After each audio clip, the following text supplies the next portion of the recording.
Hello, good morning. Hope you're well. Sorry, I've missed a couple of these. There were some other things going on that just made everything impossible to get done. So rather than rush things, and I just took those couple off. Now we're back on track. So today I'm going to continue looking in the book of Acts. I want to look at Acts 10 and what went on around Cornelius' house. I love this story because it's so much a reflection of what happened on the day of Pentecost, and it was really part of the laying of the foundation of you know who the gospel was for. If you remember to start with, it was considered that the gospel was really for the Jews, and this was the next step in that commission of the gospel would you know, start in Jerusalem and expand and go to the ends of the earth. So I'm going to look at Acts 10, and wonderful story. It starts with Cornelius, um, and the things it says about him, I think it's just awesome. He said he and all his family were devout and God-fearing. He gave generously to those in need and prayed regularly. And just take note of what it was on earth that was setting up, if you like, the antennae for uh, a visitation of God. And it was devotion, God-fearing, generosity, and a heart of prayer towards God. It says that one afternoon he had a vision and he saw an angel from heaven come and speak to him. So, in the context of looking at moments that God visits earth, here we've got an angel. And you notice in the New Testament there's definitely an upsurge of angelic activity. Now, the way I see this, if you look in the Old Testament, you realize that in the Garden of Eden, the angels, the cherubim, were given the job of guarding the throne of God. Even when you actually look at the design of the temple, you'll see that curtain, that the Holy of Holies, that was a curtain around the Holy of Holies, had golden angels sewn into it. And so that's the Old Testament. Become the New Testament. It was the way I put it is it was they guarded access to the throne of God. And so when Jesus came, and obviously we have the declarations, Jesus is I'm the way. Jesus came to create access to heaven. Over Jesus came the open heaven, and elsewhere, if you go into say Hebrews, we know the whole passages about how it says Jesus went through the heavens. He created a way through the heavens. And it says for us that we can approach the throne of grace with confidence, and there we'll find grace and mercy in our time of need. So there's this whole shift that's happened in the New Testament. So the angels, in one way, you know, the angels and their role was diminished by the fall, and they took on this guard role, and now they're released to function as they should, and we're told that they're sent to serve those who inherit salvation. So I think when you look at the New Testament, you see this surge of new, like another level of angelic activity, and this is one of those examples. It says here, he had a vision of an angel, and Cornelius, he was still in fear, of the angel. I find that quite interesting. I think that sometimes, again, angels come with a normality that, it says you can entertain them unawares. But other times, the angels still come, and that dimension of heaven they bring, that awesomeness of heaven, it strikes fear in the people that see them.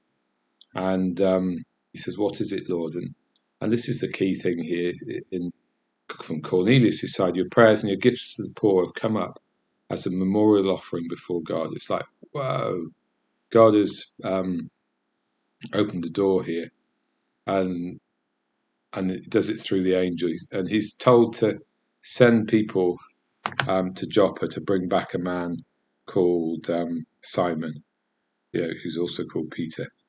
And he's even told where he's staying, by the house by the sea. Just like the detail. I spent a bit of time looking at words of knowledge in the Bible, and I was challenged by preacher, minister, Sean Bolt, who, if you've got a few minutes and they've never seen the prophetic dimension, the words of knowledge that God has given him the ability to, I don't know what the word is, but he operates at a level of word of knowledge that is just so much beyond, um, so much beyond what we would probably experience on the day to day, but can open our eyes to what's possible. And it's at this sort of level where, it's not just the name, it's the house where he lives. And that's what happens to Cornelius here. And so what does Cornelius do? He gets his closest, his most devout, tells them what's happened, and sends them on a journey. Now you get the second part of this, and I'm going to have to go quite quickly because time we've got. But Peter, unaware of what's going on, he's in a place, but his heart's going to need preparation. And I think this touches on something that heaven's moments are about. It's often when heaven breaks in on earth in these really spectacular ways, it's about bringing a total mind and heart shift. And not every time, but this is an example of that, where Cornelius needed his heart open to a possibility. Now Peter, he needs his heart open because he wouldn't go anywhere near in the house of a non-Jewish family, and so in this trance, heaven opens and he sees a sheet let down, and all the animals on it were unclean, and he makes this statement: "Surely not, Lord.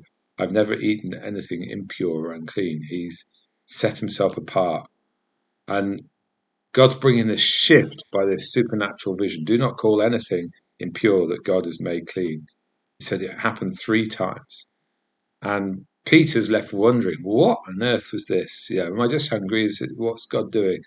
And it's at that moment Cornelius's men arrive and looking for him. And it says Peter's still thinking about the vision. It says he's told, Simon, 3 men are looking for you. Go down to them. Don't hesitate to go, for I've sent them. And so that's what he does. And when he hears where they've come from, when he hears the invitation, he's willing to go because the dream has set his heart up into a place that he's ready to respond.